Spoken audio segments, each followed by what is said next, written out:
Chapter 117 The Pardon. The next day Danglars was again hungry. Certainly the air of that dungeon was very appetizing. The prisoner expected that he would be at no expense that day, for, like an economical man, he had concealed half of his fowl and a piece of the bread in the corner of his cell. But he had no sooner eaten than he felt thirsty. He had forgotten that.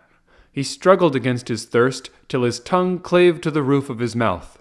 Then, no longer able to resist, he called out. The sentinel opened the door. It was a new face. He thought it would be better to transact business with his old acquaintance, so he sent for Peppino.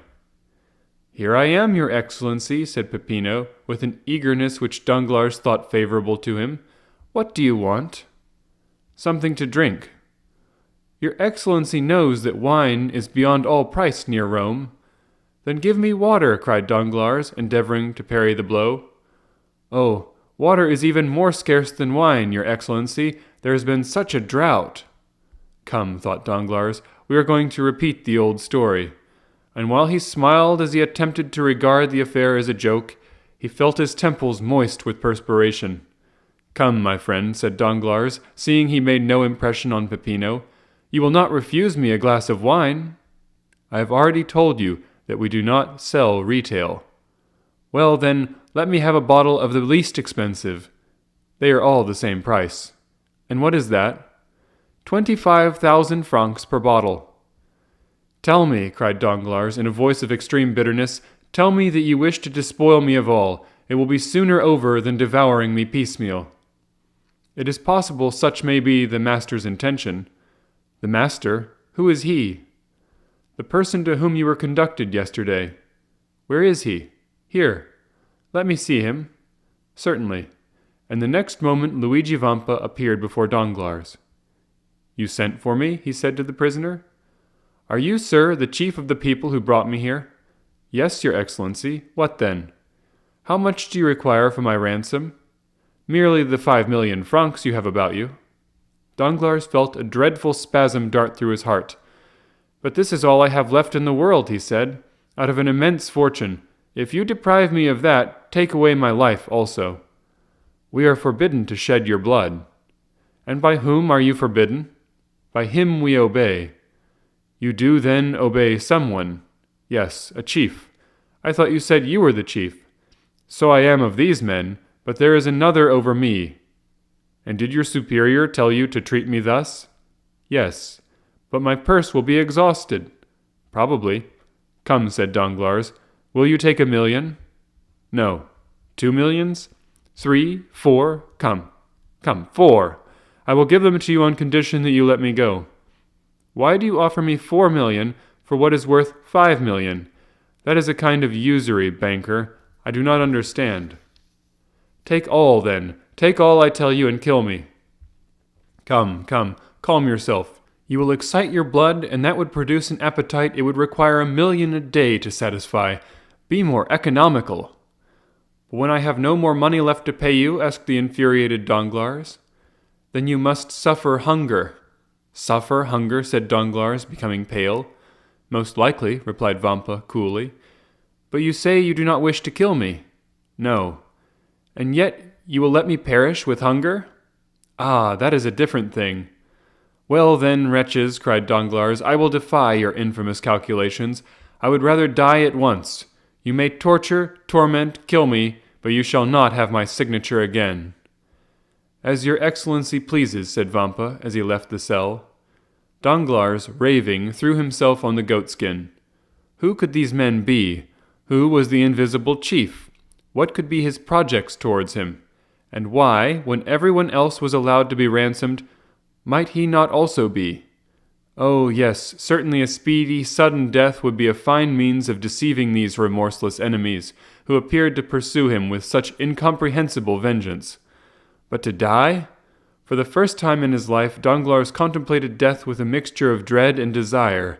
The time had come when the implacable spectre, which exists in the mind of every human creature, arrested his sight and called out with every pulsation of his heart, "Thou shalt die." Danglars resembled a timid animal excited in the chase. First it flies, then despairs, and at last, by the very force of desperation, succeeds in escaping. Danglars meditated an escape, but the walls were solid rock. A man was sitting reading at the only outlet to the cell, and behind that man figures armed with guns continually passed. His resolution not to sign lasted 2 days, after which he offered 1,000,000 for some food. They sent him a magnificent supper and took his 1,000,000. From this time the prisoner resolved to suffer no longer, but to yield to all his exigencies. At the end of 12 days, after having made a splendid dinner, he reckoned his accounts and found he had only 50,000 francs left. Then a strange reaction took place. He, who had just abandoned 5,000,000, endeavored to save the 50,000 francs he had left, and sooner than give them up, he resolved to enter again upon his life of privation. He yielded to rays of hope resembling madness. He, who for so long a time had forgotten God, began to think that miracles were possible, that the accursed cave might be discovered by the officers of the Papal States, who would release him, that then he would have 50,000 francs remaining, which would be sufficient to save him from starvation. And finally he prayed that this sum might be preserved to him, and as he prayed he wept.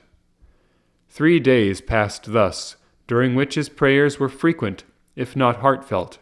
Sometimes he was delirious, and fancied he saw an old man stretched on a pallet. He also was dying of hunger. On the 4th, he was no longer a man, but a living corpse. He had picked up every crumb that had been left from his former meals, and was beginning to eat the matting which covered the floor of his cell. Then he entreated Peppino, as he would a guardian angel, to give him food. He offered him 1,000 francs for a mouthful of bread. But Peppino did not answer. On the 5th day he dragged himself to the door of the cell. "Are you not a Christian?" he said, falling on his knees. "Do you wish to assassinate a man who, in the eyes of heaven, is a brother?" "Oh, my former friends," he murmured, and fell with his face to the ground. Then, rising with a species of despair, he exclaimed, "The chief! The chief!" "Here I am," said Vampa, instantly appearing. "What do you want?" "Take my last gold," muttered Danglars, holding out his pocket-book, "and let me live here. I ask no more for liberty, I only ask to live." "Then you suffer a great deal?" "Oh, yes, cruelly." "Still, there have been men who suffered more than you." "I do not think so." "Yes, those who have died of hunger." Danglars thought of the old man whom in his hours of delirium he had seen groaning on his bed. He struck his forehead on the ground and groaned. "Yes," he said, "there have been some who have suffered more than I have, but then they must have been martyrs at least." "Do you repent?"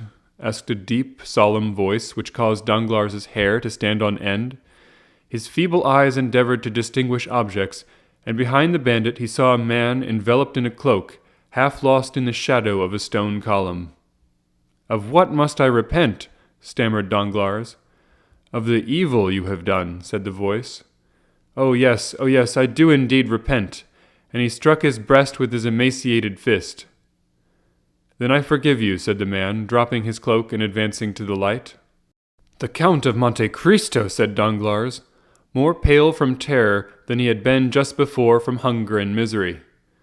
"You are mistaken. I am not the Count of Monte Cristo." "Then who are you?" "I am he whom you sold and dishonored. I am he whose betrothed you prostituted. I am he upon whom you trampled that you might raise yourself to fortune. I am he whose father you condemned to die of hunger. I am he whom you also condemned to starvation, and who yet forgives you, because he hopes to be forgiven. I am Edmond Dantès." Danglars uttered a cry and fell prostrate. "Rise," said the Count. "Your life is safe. The same good fortune has not happened to your accomplices. One is mad, the other dead. Keep the 50,000 francs you have left. I give them to you. The 5,000,000 you robbed from the hospitals has been restored to them by an unknown hand. And now eat and drink. I will entertain you tonight. Vampa, when this man is satisfied, let him be free." Danglars remained prostrate while the Count withdrew. When he raised his head, he saw nothing more than a kind of shadow disappearing in the passage, before which the bandits bowed. According to the Count's directions, Danglars was waited on by Vampa, who brought him the best wine and fruits of Italy. Then, having conducted him to the road and pointed to his post-chaise, he left him leaning against a tree. He remained there all night, not knowing where he was. When daylight dawned, he saw that he was near a stream. He was thirsty and dragged himself towards it. As he stooped down to drink, he perceived that his hair had become quite white.